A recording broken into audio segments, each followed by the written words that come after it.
wanted to, obviously he gave me a cross and I wanted to return the favour. Oh my good God. So I made you some blue. Sharon, have you seen this? Yes, yeah. I have, and it's unbelievable. You made it? This Tristan made it. This is my mate Tristan, and he made it for Ozzy, you. let Tristan take it out. So obviously, look, I got mine on. I never took mine off. You gave me, so I wanted to return the favour. You know what I mean? Right now. Yes, Oz. Oh, yes. That's the one. Yeah, that's crazy. That's really good. Look at that.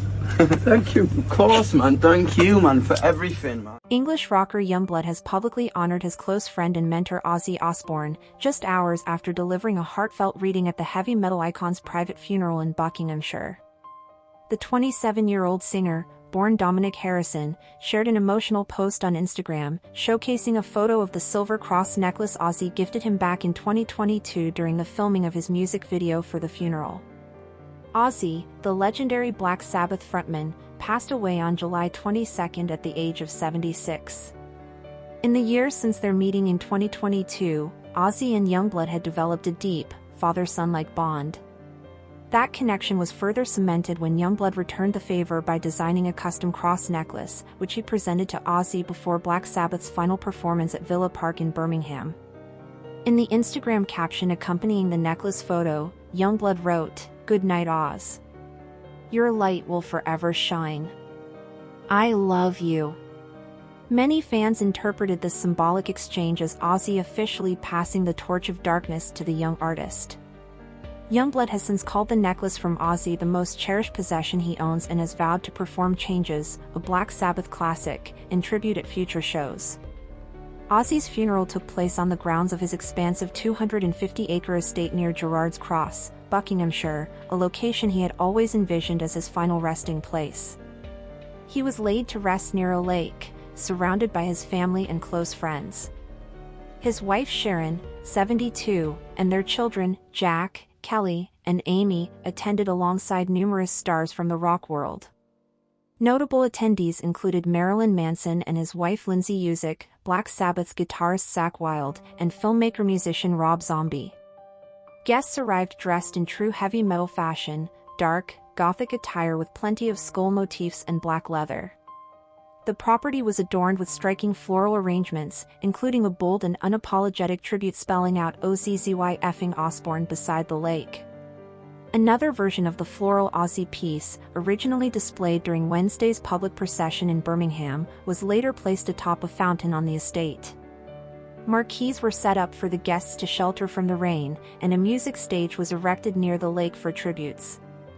Catering tents, powered by generators, were on site, and a large security operation ensured the intimate nature of the event remained intact. Ozzy's private funeral followed a grand public procession in Birmingham a day earlier, where thousands of fans lined the streets to say farewell. The tribute parade featured a live brass band, Boston Brass, playing Black Sabbath classics like Iron Man, bringing tears and smiles to lifelong fans. The hearse passed notable locations from Ozzy's early life, including his childhood home on Lodge Road in Aston. A photo of him had been placed in the front window of the house, and fans left flowers and tributes outside. As the funeral cortege moved through Birmingham, the crowd gathered especially at Black Sabbath Bridge, a symbolic place renamed in honor of the band. Purple flowers spelling Ozzy adorned the hearse, and 6 black funeral cars followed close behind.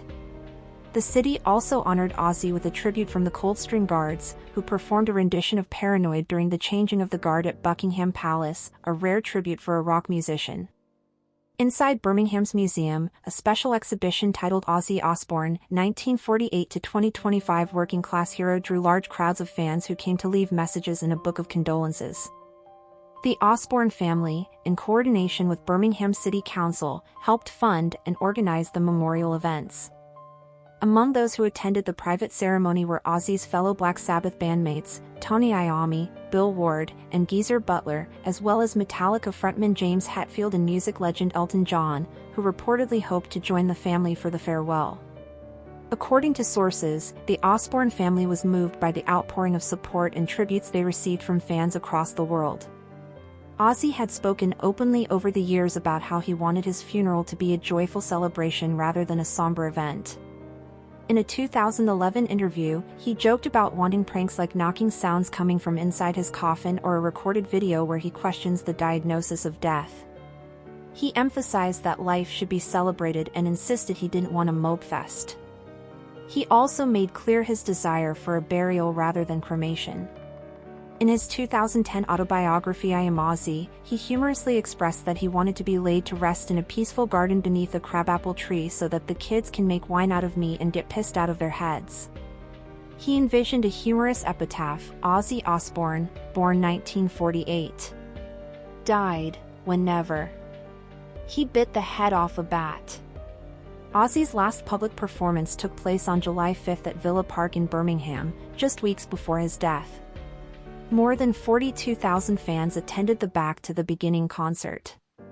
The evening ended with fireworks and a message on the stadium screen that read, "Thank you for everything. You guys are effing amazing. Birmingham forever." It was an emotional farewell as Ozzy reunited with his original Black Sabbath bandmates for the first time in nearly 2 decades. Diagnosed with Parkinson's disease in 2019, Ozzy had opened up in recent years about his health challenges, acknowledging that the July concert would likely be his last. Despite his struggles, he remained full of humor, humility, and gratitude, a spirit echoed in the tributes from family, fans, and peers alike. He is survived by Sharon and his 5 children, Jessica and Lewis from his first marriage to Thelma Riley, and Amy, Kelly, and Jack from his marriage to Sharon.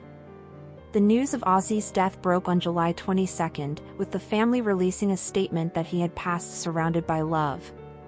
It was later revealed that an air ambulance had been dispatched to his home in a desperate attempt to save him.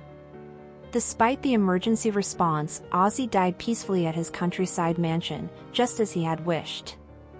The music world has lost a true legend, but as Yungblud so poignantly noted, Ozzy's light and darkness will continue to shine. Thank you for watching. If you enjoyed this video, please subscribe and turn on the notification bell for more updates on celebrity deaths and news updates.